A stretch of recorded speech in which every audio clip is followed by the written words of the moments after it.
Tole shamaa akkam jirtu barattoota koo kaayyooftu biyya keessaa biyya alaa nagaan koo bakka jirtanitti isin haa ga'u. Guyyaa har'aa sagalee dheeraa afaan Oromoo qabadhee isiniif dhiyaadheen jira. Yeroo darbee sagalee gabaabaa waliin ilaalleetu turre. Sagalee gabaabaa gaafa jennu dubbachiiftuun keenya tokko tokko taatee qofaa eegguu isheen barreeffamtu turte. Amma immoo sagalee dheeraa gaafa jennu dubbachiiftuun keenya lama lama ta'anii yeroo isaan barreeffaman ta'u jechuudha. Yeroo isaan lama ta'anii barreeffaman. Amma utuu tokko taate A isa jennu lama waan taate jirtuuf A jennee dubbisnaa jechuudha. E lamaan ishii immoo E, I, O, U akka kanatti dubbisaanii deemna jechuudha. Isaan kana egaa sirriitti tokko lama jennee waliin ilaalaa deemna. Namoonni sabiskiraayib hin taasisin yeroo itti aanutti deebinee akka wal arginuu fi sabiskiraayib taasisuun maatii ta'a. Namoota barnoonni kun ilaallatuuf immoo sheer taasisuu adaraa hin dagatiina. Namoonni barnootaaf nu argachuu barbaaddanii lakkoofsa armaan gadiitiin gama iimoo, wasaappii fi teelegiraamiitiin nu quunnamuu dandeessu. Kallattiimaan gara barnoota keenyaatti kan ceenu ta'a.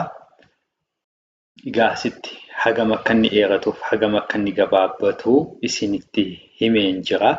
Isaan kun gaa dubbachiiftonni kun dhufanii dubbifamaa keenya bira haala kanaan lama lama ta'anii gaafa taa'anii sagalee dheeraa uumu jechuudha. Dheerachuuf gabaabbachuun dubbachiiftuu irratti hundaa'a. Dheerachuuf gabaabbachuun dubbachiiftuu irratti hundaa'a jechuudha. Dubbachiiftuun keenya tokko tokko yoo taate gabaabaa jenna. Dubbachiiftuun keenya lama lama yoo taate immoo dheeraa jenneetu kan nuyi waamnu jechuudha. Isaan kana egaa haala kanaan sirriitti waliin dubbisaa kan deemnu ta'a. Haga xumuraatti nu waliin turaa.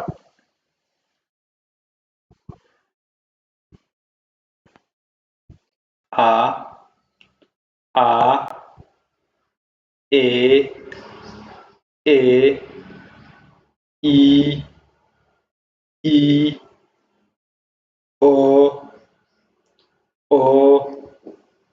U, Ba, Be,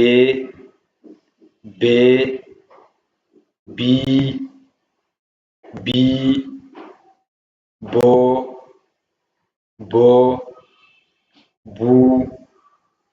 Bu, Ca, Ce, Ci, Co, Cu, Da, De, Di, Do,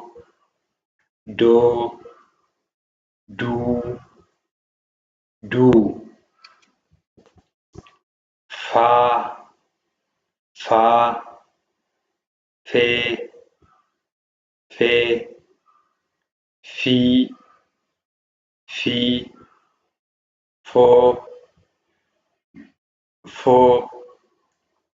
Fo, Fu, Ga, Ge, Gi, Go,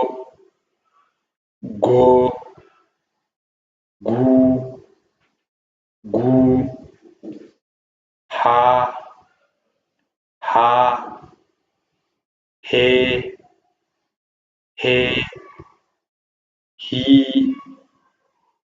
Hi, Ho,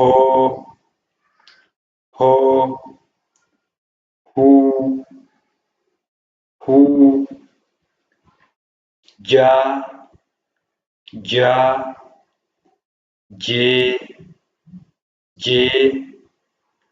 Ji,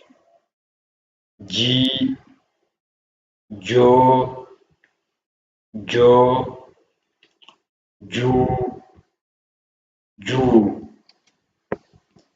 ka, ka, ke, ke, ki, ki, ko, ko, ku, ku, la, la, le, le, li, li, lo, lo, lu, lu, ma, ma, me, me, mi, mi, mo, mo, mu,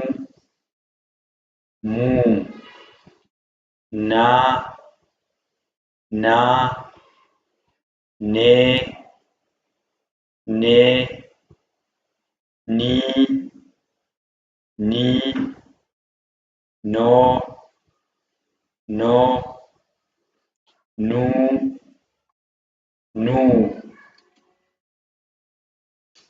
pa, pa, pe, pe, pi, pi, po, po, pu, pu, ka, ka, ke, ke, ki, ki, ko, ko, ku, ku, ra, ra, re, re, ri, ri, ro, ro, ru, ru,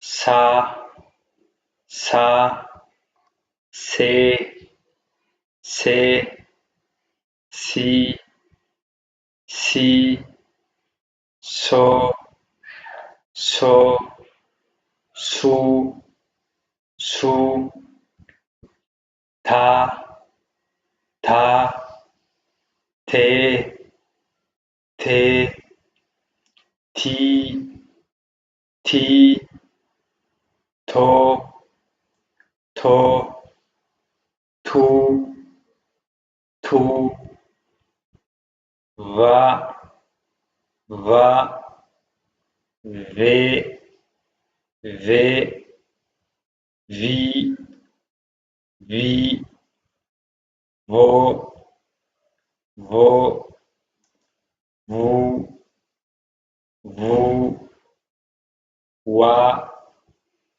wa, we, we, we, we, wo, wo, wu, wu,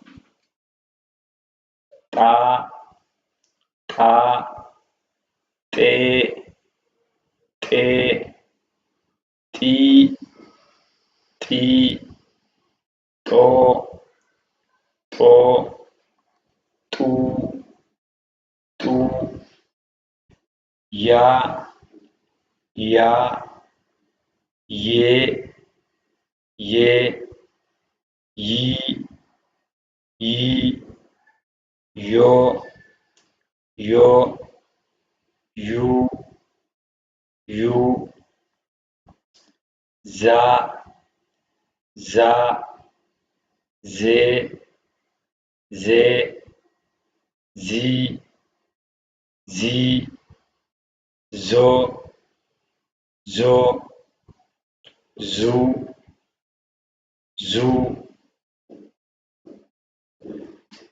Sagalee dheeraa afaan Oromoo kanneen nu ilaalaa ture kanneen armaan olii turanii sagalee dheeraa jechuun sagalee dheeraa jechuun dubbifamaa keenya biratti dubbachiiftuun lama ta'ee gaafa inni galu sagalee sana dheeressineetu kan nuyi dubbisnu jechuudha. Isaan kana egaa sirriitti irra deebi'aa ilaalaa utuu A tokko ta'e zaa isa jennu Aan sababa lama ta'eef zaa jenneetu kan nuyi dubbisaa turre. Isaan kana sirriitti jechoota afaan Oromoo keessatti bakka baay'eetti bakki inni itti dheeratu bakki inni itti gabaabbatu hin jira waan ta'eef isaan kana sirriitti adda baasuu danda'uun immoo afaan Oromoo seeraan qubee isaa eegnee yookiin ergaa dabarsuu barbaanne guutummaan guutuutti akka inni nu dabarsuuf sirriitti nu fayyada waan ta'eef warreen kanas sirriitti shaakalaa isiniin jenna.